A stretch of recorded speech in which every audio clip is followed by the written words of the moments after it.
تعال لي بقى كده وركز معايا قوي في الفيديو ده. الفيديو ده يا جماعة حرفيا يفوق العقل. البيض اللي حضراتكم شايفينه ده بيتصنع. وصلت ان احنا هنشوف بيض مصنع. البيض بيتصنع يا جماعة بطريقة غريبة عجيبة، يعني العقل بتاع البني ادم بقى يحصل له ايرور.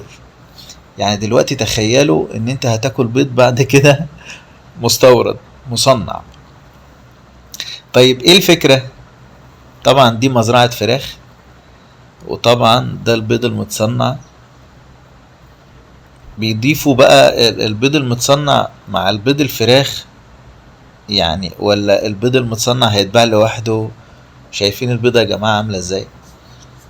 دي بيضة صفرين بقى. لو انت عايز بيضة صفرين نعمل لك صفرين عادي وانت واقف. عايز 3 عايز 4 صفار في بيضة واحدة مفيش مشكلة اللي انت عايزه.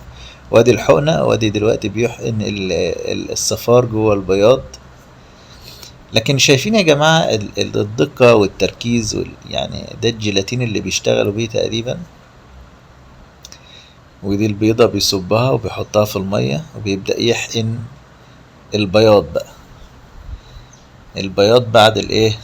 بعد ما يعمل الصفار، وبتبدأ البيضة تتكسر وتنزل لكم بالشكل ده.